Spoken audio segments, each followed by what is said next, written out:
Hello everyone and welcome back to our channel. Now we are starting with the chapter 2 periodic classification of elements. One of the important chapter in different aspects. So let's start. Classification of element. Today as we know there are 118 elements which are known to the whole scientific world.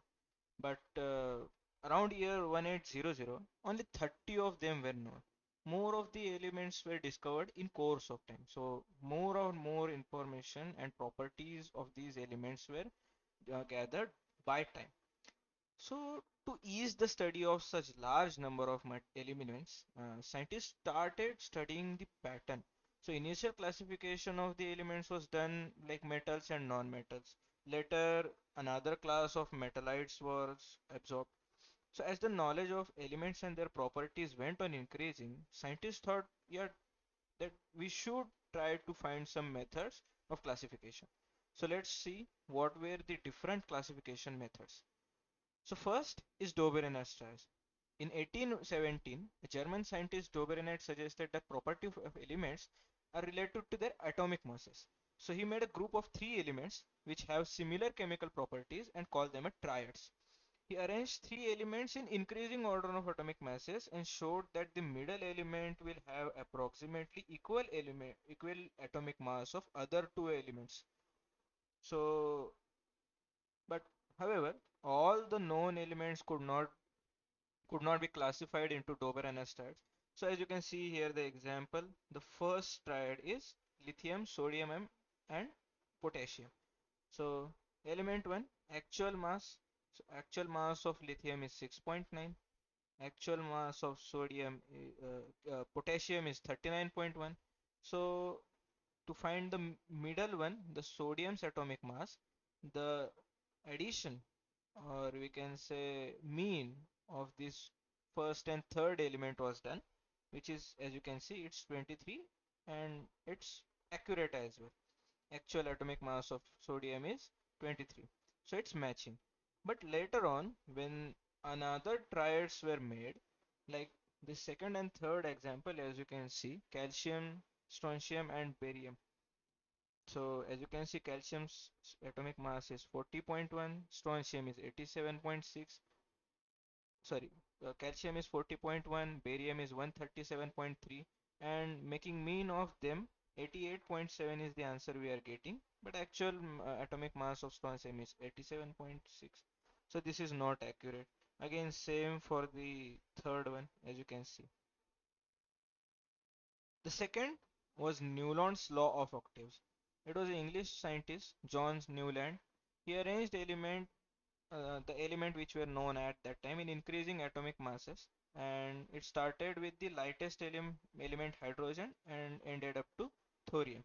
So he found that every eighth element has properties which are similar to those of the first. So for example, sodium is the eighth element to uh, lithium and both have similar properties.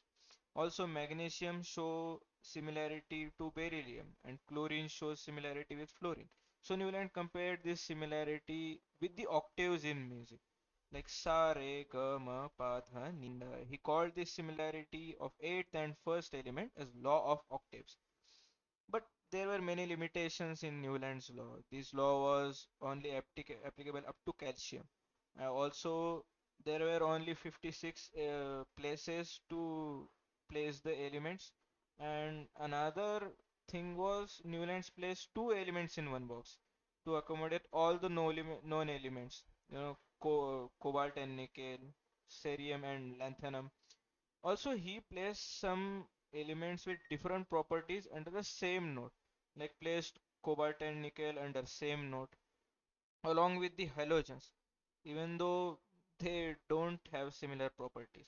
Also, Newland did not have a provision to accommodate the newly discovered metals, so this was also kind of failed theory. The next is Mendeleev's periodic table. The Russian scientist Dmitry Mendeleev developed a periodic table of elements. It was the most important step in the classification of elements since Mendeleev considered the fundamental property of elements, which is atomic mass, and he arranged 63 elements which were known at that time in increasing order of atomic masses. Then he transformed it into periodic table according to their physical and chemical properties. There were molecular formula of hydrides, oxides of elements, melting points, boiling points and density, and their hydrides and oxides. He found out that elements with similar physical and chemical properties repeat after a certain definite interval. So the law of, so you can say periodic law for Mendeleev's periodic table was properties of elements are periodic function of their atomic masses. So vertical column in that table was called groups and the horizontal rows were periods. So as you can see, this is the Mendeleev's periodic table. This is the group and this is the period. Merits, there were some merits and demerits as well of Mendeleev's periodic table. So first start with the merits. So while applying this law that properties of element of are period function of their atomic masses to all known elements, Mendeleev arranged them in such thought the information available till then was not final, but it could change as well. So as a result, Mendeleev's periodic table shows following merits. So atomic masses of some elements were revised and proper place was given them. So for example, previously beryllium's atomic mass was 14.09, but which changed to correct value of 9.4 and beryllium was placed before boron. The second one is Mendeleev keep vacant places of for the elements which were not discovered till then. Three of these unknown elements were given names Eka boron, Eka aluminum, and Eka silicon from their known neighbors, and their atomic masses were 44, 68, and 72. Further, the properties were also predicted. Later on, these elements were discovered and named as scandium, gallium, and germanium.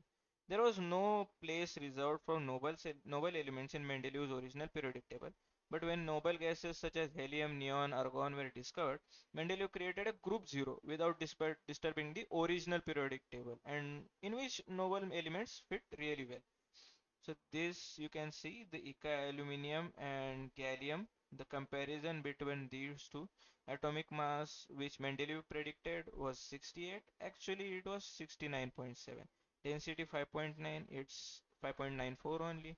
Smelting point was low, which came out 30.2. The chloride formula is also accurate, the formula of oxide is also accurate, and nature was also accurately predicted. Let's talk about the demerits of Mendeleev's periodic table. So whole number of atomic mass of elements cobalt and nickel is same. So there was really an ambiguity that which one to place first. Again, the isotope concept was discovered very long time after Mendeleev. And as you know, isotope will have different atomic masses but same atomic number. So it was a challenge that how we should place them in a periodic table. Third, when elements are arranged in increasing order of atomic masses, the rise in atomic mass does not appear to be uniform. It was therefore not possible to predict how many elements could be discovered between two heavy elements. Again, there was a lot of controversy regarding the position of hydrogen. It was said that hydrogen will show the similarity with halogen group, which is group 7. For example, molecular formula of hydrogen is S2, and let's say for comparison we will take chlorine. Formula for chlorine is also Cl2. In same way, there is similarity in the chemical properties of hydrogen and alkali metals, which is group 1. So there is similarity in molecular formula of compounds of hydrogen and alkali metals.